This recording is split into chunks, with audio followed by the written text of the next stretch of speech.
If there is one of the things I admire in the Philippines, more especially in the Catholic Church, is the Simbangapi. In my place in Kenya, we only have a Triduum. That is to say, only 3 days novena.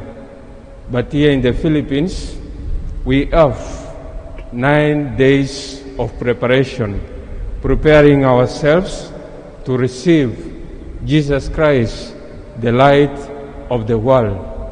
What a beautiful experience that we have as Filipino people.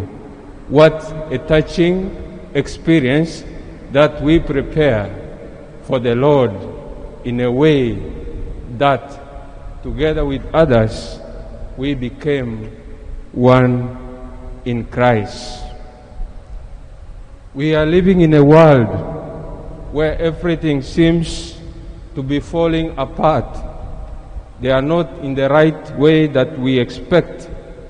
And we feel sometimes that we are abandoned by God, and God has left us to suffer, and we feel that our lives has no meaning.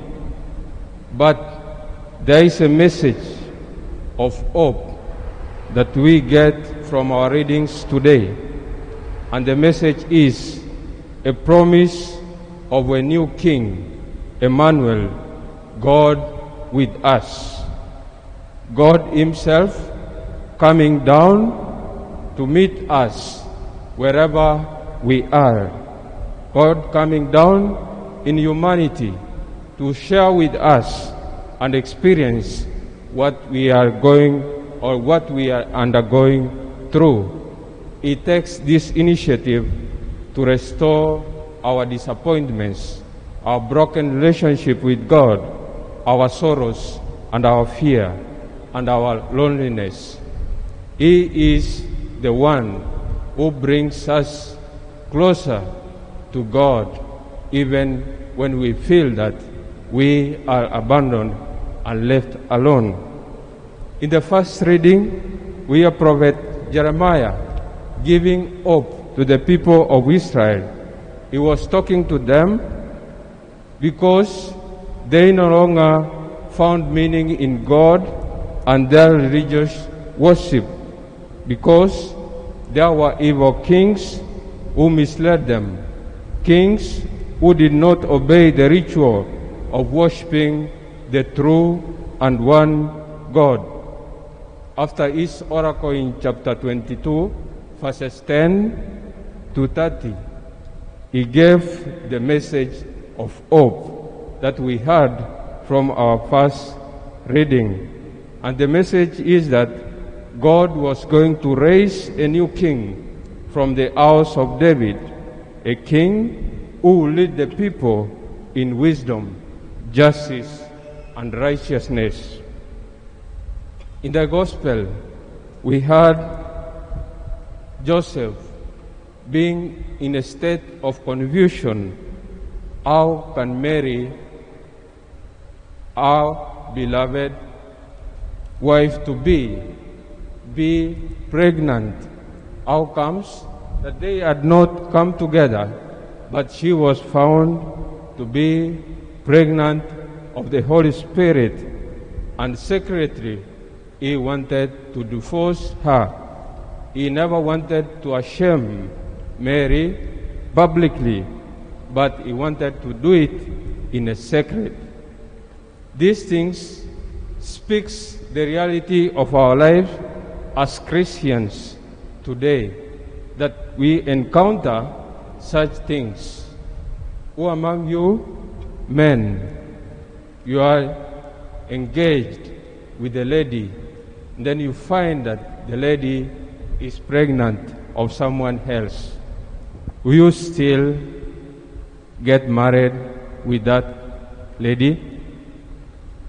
If you realize that the person you are engaged with, he or she has lapses, he or she had some difficulties or problems in life, will you still make a step of getting married or entering into a covenant with such a person?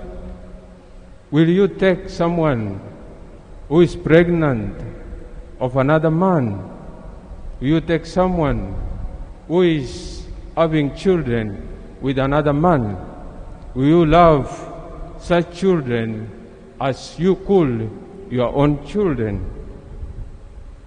Kaya mo ba mag-asawa sa ibang tao na hindi mo mahal? Kaya mo ba magiging asawa sa tao na buntis sa ibang tao? This is what we experience.